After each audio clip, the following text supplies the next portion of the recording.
आज देख लीजिएगा हम गा रहे हैं। आज माहौल का हो गल बा।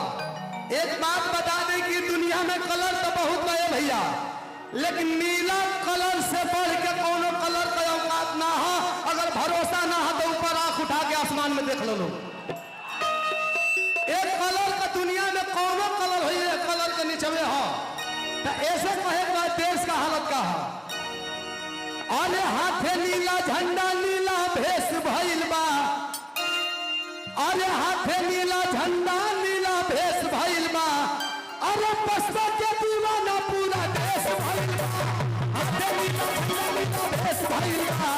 हाथे नीला झंडा नीला भेष भइल बा। बसपा के दीवाना पूरा देश भइल बा।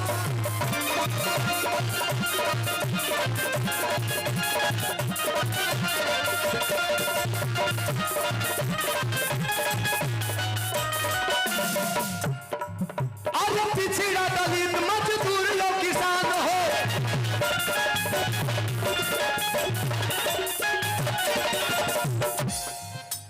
और अरे दिल्ली वाली कुर्सी छीनल जाई स्थान हो।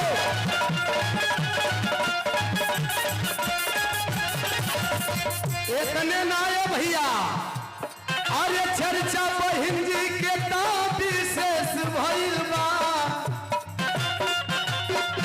अरे चर्चा बहिन जी के विशेष भइल बा। बसपा के दीवाना पूरा देश भइल बा। बसपा के दीवाना पूरा देश भइल बा।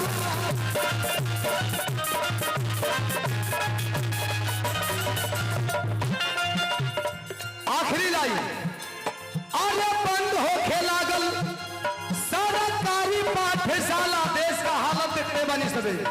पाठशाला बंद करवा के वहां न्यू कौन सी का डालल जाता। अरे बंद होके लागल सरकारी पाठशाला। ओकरा जगह पर खुलल भूसाला। ई भरवा धानी गुलगवत होवे।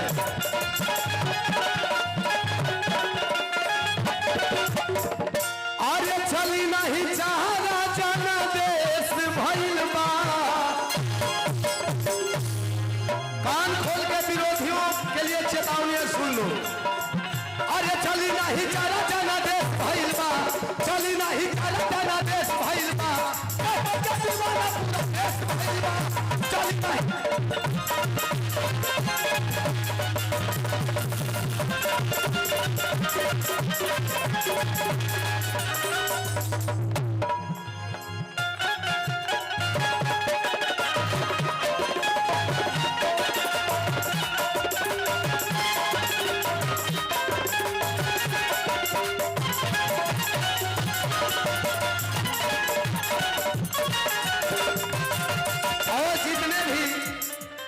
साथी हैं कुछ लोग वहीं पे चले जाइए। नायिका अनुमंडल दीवाना भैया वहां से चल दिए हैं और चंद मिनटों में आपके बीच होंगे।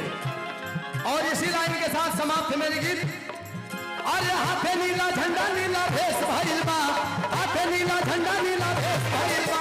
बसपा के दीवाना पूरा देश भइल बा।